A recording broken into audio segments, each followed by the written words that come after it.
Une tuerie, les amis, une véritable tuerie. Salut à tous, c'est Maximus, bienvenue, content de vous retrouver. Alors, j'ai comme prévu les trois pièces, les trois fameuses pièces qui devaient arriver sont enfin arrivées. Hein. Elles sont arrivées en bon état et elles sont toutes magnifiques. Je vais commencer par la plus grosse, la plus chère, la plus balèze. Hein. C'est la Darth Maul Legendary Scale de chez Sideshow.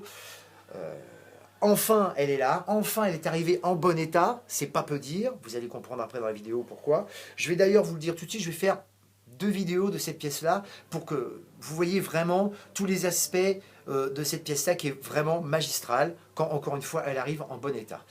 Alors, Darth Maul, d'abord, pour ceux qui ne connaissent pas, ce serait étonnant, mais je vais quand même présenter le personnage. C'est un des Sith que l'on voit dans l'épisode 1, qui malheureusement meurt, ou du moins est laissé pour mort, hein, dans l'épisode 1. C'est pour moi le personnage qui a le plus de charisme de la dernière trilogie, hein, vraiment de la dernière trilogie, je parle bien des 3 derniers épisodes. Je trouve vraiment absolument fabuleux ce personnage-là. Hein. Alors pourquoi je dis il est laissé pour mort dans l'épisode 1? Parce que pour ceux qui connaissent un peu plus Star Wars, il faut savoir qu'en vérité il a une autre vie après l'épisode 1, dans les livres et dans la série Clone Wars qui passe à la télé en ce moment. Alors, je ne vais pas vous détailler tout ce qui se passe, mais enfin sachez qu'il n'est pas complètement mort et qu'on le récupère un peu plus tard. Bref, voilà. Je vous conseille de regarder les dessins animés ou même de lire les BD si vous pouvez. C'est pas plus mal. Donc voilà pour Darth Maul. Donc moi, je vous l'ai déjà dit, je suis vraiment pas fan de la trilogie, hein, de la dernière trilogie, vraiment pas. Mais c'est vraiment le personnage qui, pour moi, qui est au même niveau qu'un Boba Fett, on va dire, dans les autres trilogies. C'est-à-dire qu'un personnage secondaire, hein, mais qui a vraiment un charisme d'enfer. Alors, des statues comme ça ont déjà été faites pour ce personnage-là chez Sideshow, hein, mais c'était du 1/4. Et là, je le répète, on est sur des Legendary Scale. Et le Legendary Scale chez Sideshow, ce sont toutes des pièces à 1,5. Autrement dit, elles font à peu près 1 mètre de haut.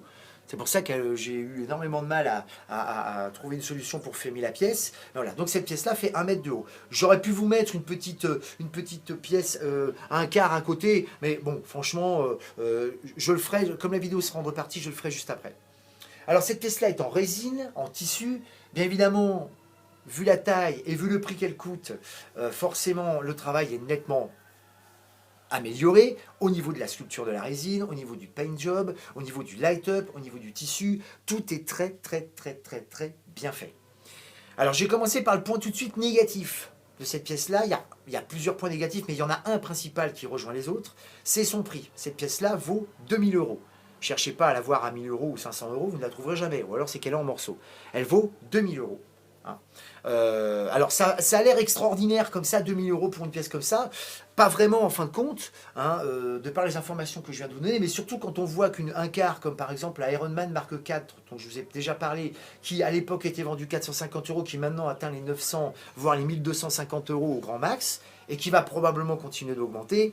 Bon, on n'est pas non plus lésé sur la marchandise. Hein. Où il y a un gros problème, c'est qu'il y a d'autres figurines de cette taille-là qui sont sorties.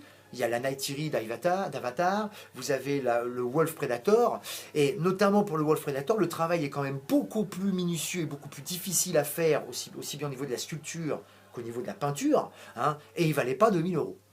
Alors, pourquoi ça coûte si cher? Probablement dû à la franchise de Star Wars. Hein. De toute manière, il ne faut pas se leurrer, c'est le seul moyen de l'avoir. Hein. Et de toute manière, le prix va bien évidemment augmenter. Si vous devez vous acheter une pièce et si celle-ci vous plaît, je vous conseille fortement de l'acheter maintenant. Hein. Je peux vous donner d'ailleurs des magasins, des adresses de magasins qui l'ont. Vous pouvez payer en plusieurs fois, ils sont sérieux. Hein. Vous n'aurez qu'à m'envoyer des messages sur Facebook ou sur YouTube. Voilà, ça c'est pour la généralité. La pièce maintenant. Écoutez, la pièce, c'est ce que j'ai dit au début, hein, c'est une tuerie. Hein. Enfin, elle est arrivée. Il faut savoir que je l'avais déjà eu au mois de juin. Au mois de juin, elle est arrivée avec ce problème que 70 à 75% des pièces qui sont sorties des industries Sideshow avaient le même problème, c'est-à-dire un problème de sabre. Il y a un light-up que je vous mettrai en marche tout à l'heure, hein, qui est du plus bel effet, mais évidemment quand il fonctionne. Là, la pièce est arrivée avec le sabre arrière qui ne fonctionnait pas, donc il a fallu que je la renvoie. Et bien évidemment, j'étais tellement dégoûté vu le prix et vu je voulais désespérément aimer cette pièce. Mais évidemment, je savais qu'il y avait quelques soucis au niveau du travail. Mais bon, à un moment donné, il faut bien se lancer. Et bien évidemment, je suis tombé sur les pièces qui ne marchaient pas. J'ai eu la chance de retomber sur un vendeur qui a voulu me la laisser à 1500 euros. toute manière, si j'aurais pas voulu y mettre plus, mais qui, elle, du coup, était en bon état. Je remercie d'ailleurs Sébastien, hein, à qui j'ai fait une très très grosse frayeur quand la pièce est arrivée. Hein, je m'en excuse encore, hein, Sébastien, excuse-moi. Moi, ça m'a bien fait rire, mais bon, voilà.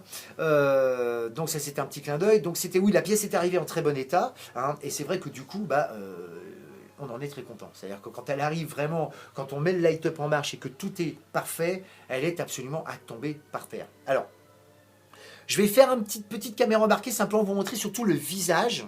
Vous allez voir le visage, à quel point il est réussi. C'est vraiment, vraiment... Alors ça va trembler un peu comme d'habitude, hein, je suis désolé, mais vraiment, vous allez voir, c'est vraiment, vraiment, vraiment une tuerie.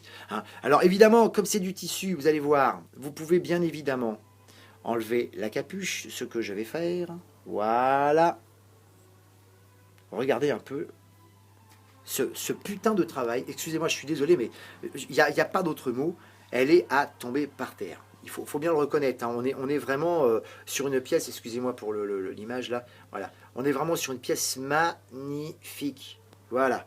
Alors, aussi de la sculpture du tatouage, vous voyez le tatouage, même les yeux, enfin vraiment, c'est à tomber par terre, quoi. Vraiment.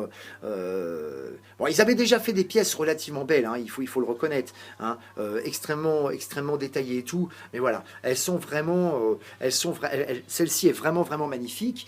C'est la première d'une longue série, hein, Star Wars. Il va y avoir le Obi-Wan, il va y avoir le Dark Vador, théoriquement. Alors, le Obi-Wan, c'est pareil. Alors là, je vous montre un peu le sabre. Il faut savoir que ces sabres-là, ne sont pas comme les Hasbro. S'il y en a qui connaissent ces sabres Hasbro, vous savez, les fameux sabres FX. Alors voilà le socle. Voilà, je vais revenir un peu en arrière pour vous montrer quand même la généralité. Donc je disais, comme les sabres, désolé pour la tremblote, hein, une petite mise au point, et voilà. Donc les sabres Hasbro, je vais vous les montrer rapidement. Voilà. Voilà. Voilà, voyez, on est vraiment... là, alors ces sabres Hasbro là, ce sont des sabres qui sont... alors c'est un néon, hein, qui est recouvert, qui est protégé par un tube de plexiglas. Hein, et c'est un néon qui est donc recouvert d'un tube de plexiglas. Et donc, si vous voulez, c'était beaucoup trop gros pour la structure de l'appareil et tout, pour le mettre sur le personnage. Donc, ils ont bien été obligés de trouver un système, et donc ce système-là, c'est un système de LED qui est extrêmement fragile. Donc ces pièces-là, quand elles sont arrivées, bah, je vous l'ai dit tout à l'heure, l'arrière ne marchait pas. D'après ce que j'avais noté, 75% des pièces avaient ce problème-là. Alors, bah, il n'y avait pas 36 solutions. Soit on renvoyait la pièce, Sideshow remboursait peut-être, ou sinon ils vous renvoyaient un sabre. Mais moi, je connais des gens qui ont changé 5 fois de sabre et qui avaient toujours le même problème. Hein. Donc voilà. Donc moi, j'ai pu la récupérer donc, en bon état à 1500 €. Hein, vous avez vu le travail, vous avez vu comment c'est. Je vais arrêter la vidéo tout de suite, je vais changer l'éclairage, je vais lui enlever sa toge et vous allez voir à quel point elle est aussi bien finie au niveau du corps. A tout de suite.